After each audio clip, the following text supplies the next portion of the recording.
had said those words, "God, I give you my life," my life radically changed.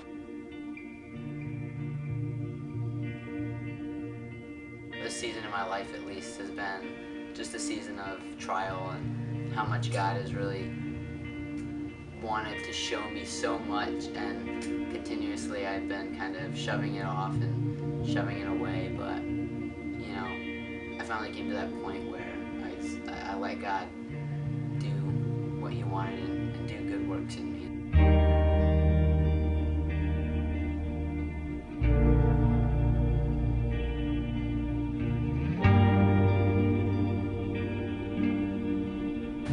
So I grew up in a Christian home, and my mom, she was a single parent when I was raised. My dad left at the age of 1, and that left my mom with 3 children, me, my brother, and my sister.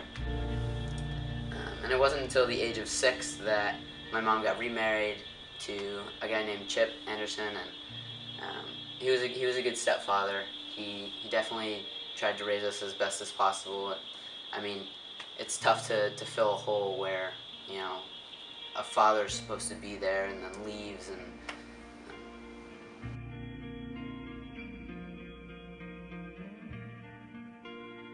God really just wanted to show me, you know, that even though my father left and father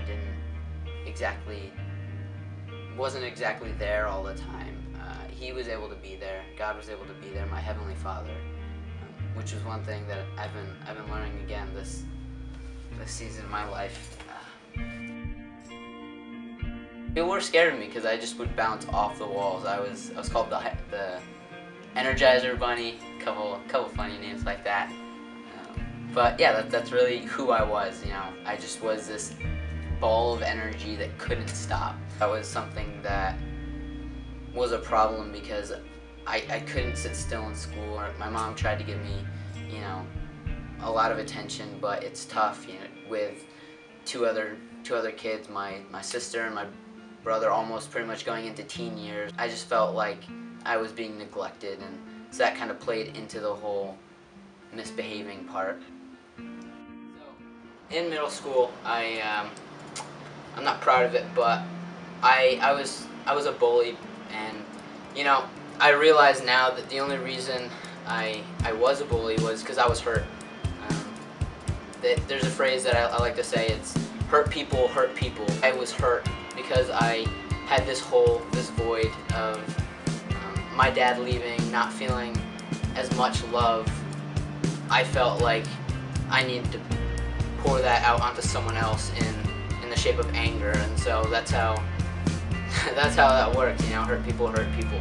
Getting out of middle school though, I don't know, I felt something changing. I felt like I didn't want, you know, to live how I was living anymore. In 8th grade, I just all of a sudden was like, hey, you know what?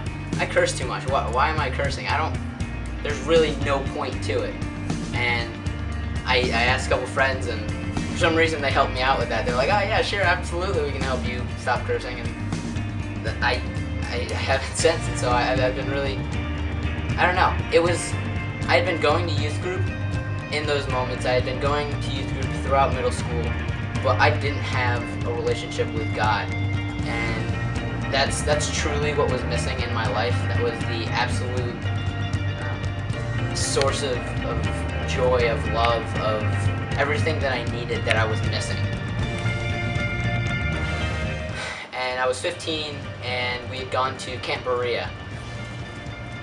It was awesome. It was the night of worship, and it was into the new year. It was the worship into the new year, which was absolutely just crazy. We were all worshiping, and I remember turning around, seeing everyone just hands raised, really eyes closed, praising God, worshiping God. And at that moment, I knew I was missing something. I knew that there was absolutely something missing in my life. And that's when I gave my life to Christ fully.